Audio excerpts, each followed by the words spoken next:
Hi HLST 152 students, this is Yvonne and welcome to this screencast that's been developed to assist you in writing the group paper for this course. The group paper is one of the evaluative components of this course and is worth 20% towards your final grade, and all members of the group will receive the same grade. Okay, we're going to move to the next slide here. So to begin, please review and make sure that you are familiar with the HLST 152 group project assignment guidelines and the grading rubric for the group paper. These two documents are posted in Meskinus, so see group project. All right, so let's go on here to talk about what this group paper is all about. I'm just getting to my notes here. So this group paper is a scholarly paper. So it's different from the reflection paper you wrote at the beginning of the term. So for this paper, a scholarly paper, all students in your group are required to research the topic. So your topic is a social determinant of health that has been assigned to your group. So to develop this paper, you need to then use various sources. These sources, again, are going to support the development of the paper. Sources that we're looking for here are peer-reviewed journal articles. So these are accessed through MacEwan Library databases like CINAHL, and you've probably learned these skills through your nursing course, Nursing 170. Another source of information for this group paper are websites. So that we want to make sure these are credible websites, something like, let's see, the Public Health Agency of Canada would be appropriate, perhaps the World Health Organization, so that these websites are another source of information. And then thirdly, textbooks. So check the required readings for this course to see what textbooks have been used. And then you could also look this up in your course resource list.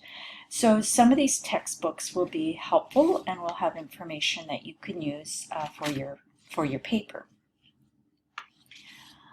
All right, so according to the group paper grading rubric,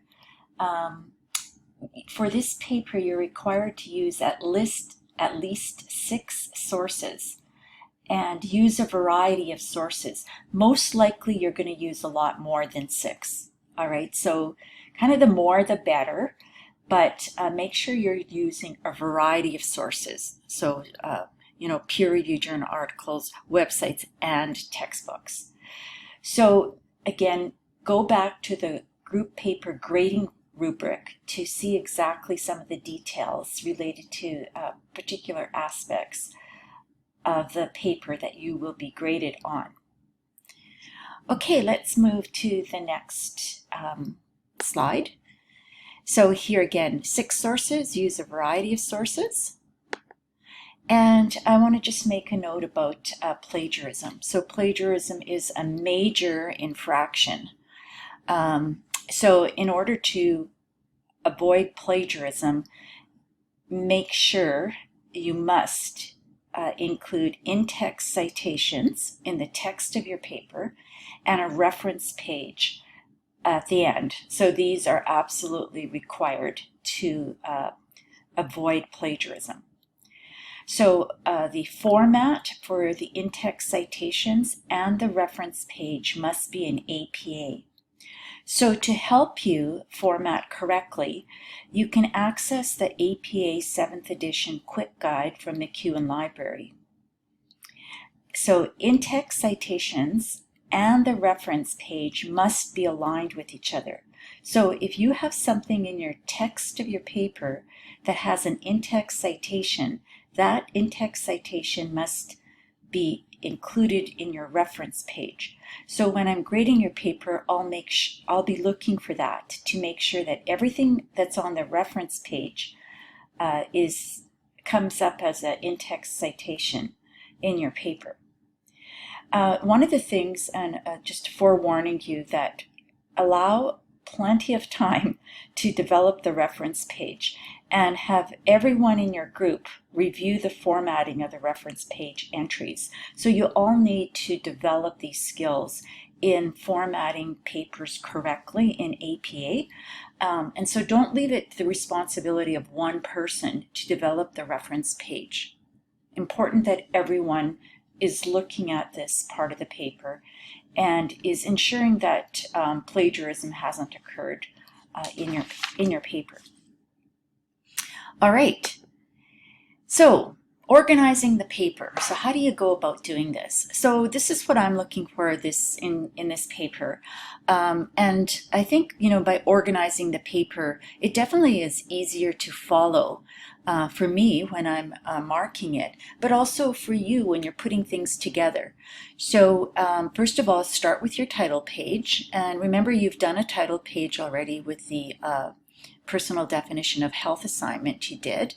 So remember that you need to have a title. The title page requires a page number in the upper right hand corner, and then your entire paper should have pages. All right. So you can organize the paper into these following sections or elements. One thing that works really well is a purpose statement. So a purpose statement is a good way to begin, and it really is just kind of a statement that provides some information about what the paper entails. All right, so I'm going to give you an example of a purpose statement, and I'm going to use the example of social exclusion. So if I was writing the paper, group paper on social exclusion, I might begin the group paper with a purpose statement like this one. The purpose of this paper is to define and describe social exclusion, one of the social determinants of health, and to describe how social exclusion impacts the health and well-being of immigrant families.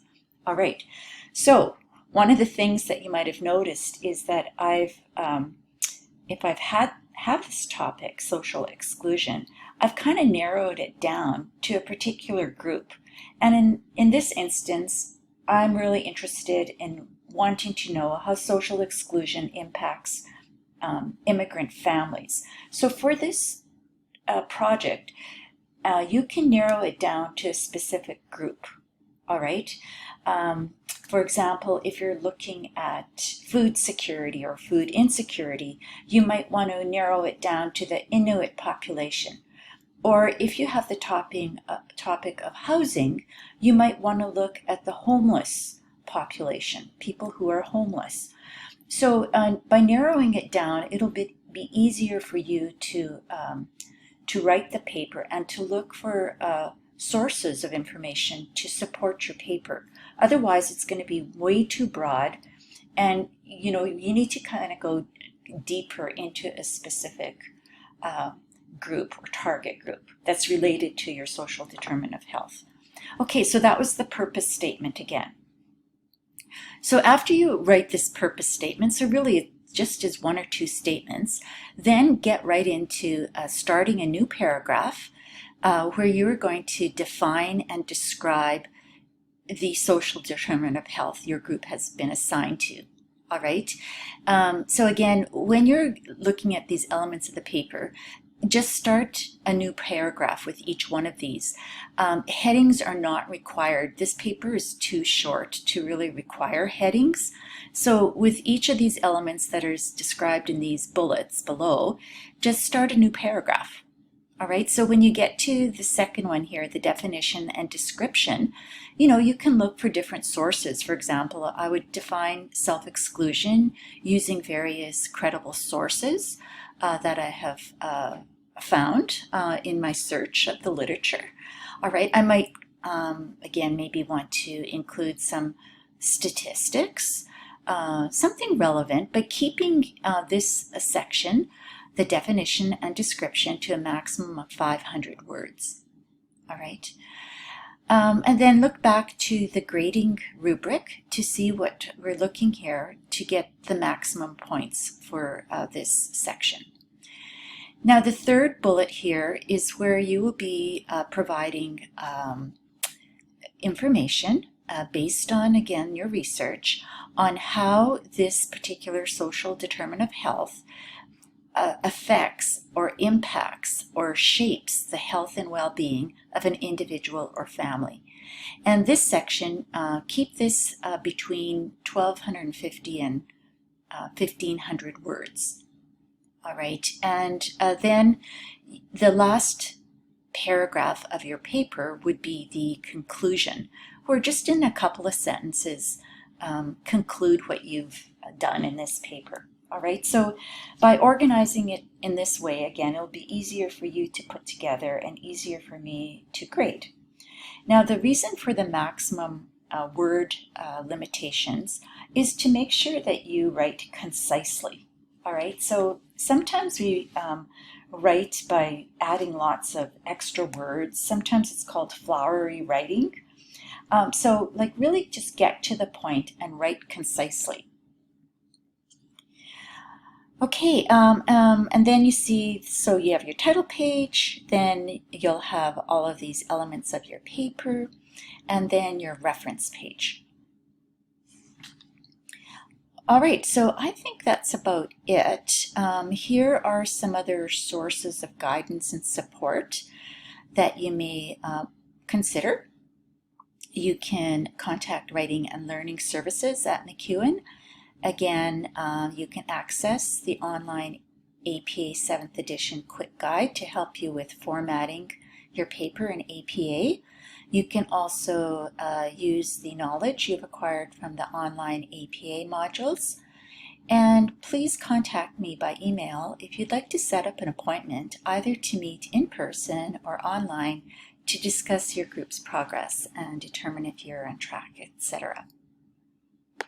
All right, so all the best to you. By completing this group paper, you'll be developing professional knowledge and writing skills. And furthermore, this assignment provides an opportunity for you to enhance self-directed learning, critical thinking, and interpersonal communication skills, leadership, and team building skills. So again, please contact me if you need some assistance with developing your paper. Take care.